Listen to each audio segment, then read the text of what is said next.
I'm in the home stretch of my 1920s reproduction dress. With the collar firmly and properly attached, it was time to hide the raw edges with some homemade bias tape.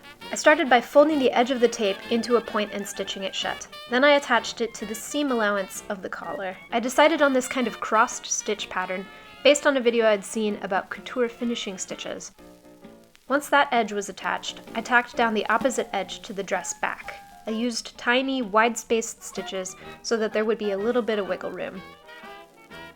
The whole process took about 2 hours. From there, it was time to add the contrasting cuffs. They're an interesting trapezoid shape.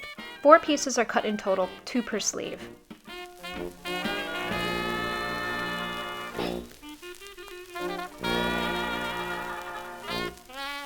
First, I joined 2 pieces, right sides facing, along the short sides. Once the seam allowances were trimmed, I pressed them away from the seam and then folded them back and pressed them again. Before I started working on these projects, I hardly ever got my iron out. Now I really enjoy this part of the process. I find it relaxing and even a bit meditative.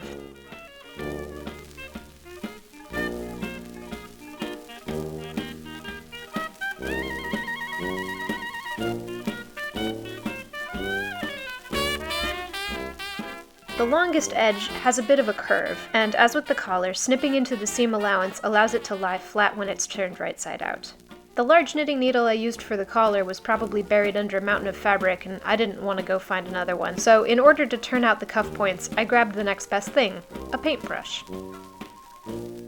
I have a habit of collecting various art supplies and then using them, but never for their intended purpose. Another final pass with the iron, taking care not to burn my fingers. Each cuff took about 20 minutes to sew, turn, and press. Once I finished, it was time to attach the sleeves.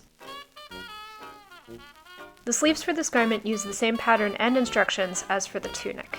Attaching the cuffs was a whole new ballgame, however. I began by turning up the hem and basting it into place with some long stitches which were later removed. Then, as per the instructions, I aligned the raw edges of the cuffs with the raw edge of the sleeve and pinned into place before stitching the whole thing together. The plastic quilting ruler is helpfully keeping me from accidentally pinning through too many layers of fabric.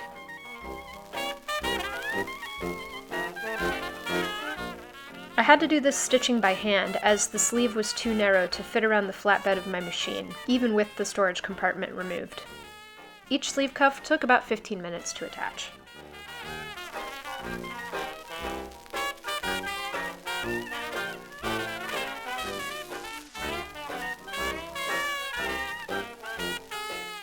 The next step is summed up in one sentence. Join sleeve into armhole, matching corresponding notches and easing as needed to fit. Attaching sleeves to the rest of the garment is my least favorite part of this entire process. It's just so fiddly and it feels like it takes a lifetime, even though it only took an hour for both sleeves. In order to keep all of the gathered fabric from misbehaving, you have to use a lot of pins, all of which are out to get you, by the way. Sewing it all together is best accomplished slowly, while checking repeatedly to ensure that none of the fabric has gotten caught or folded back onto itself. The part of the seam closest to the shoulder is particularly tricky.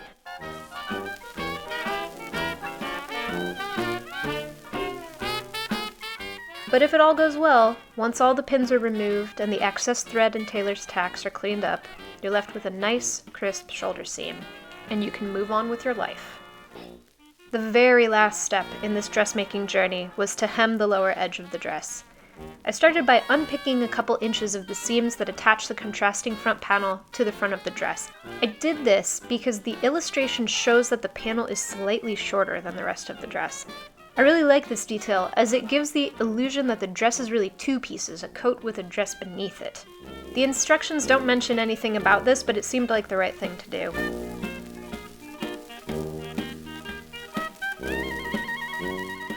Once the center panel was pinned into place, I turned the rest of the hem about a 1/4 inch lower and pinned enthusiastically.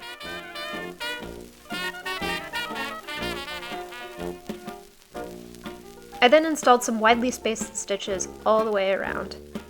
Finally, I gave the hem a good pressing, making sure to repress the side pleats. And with that, I decided I was done.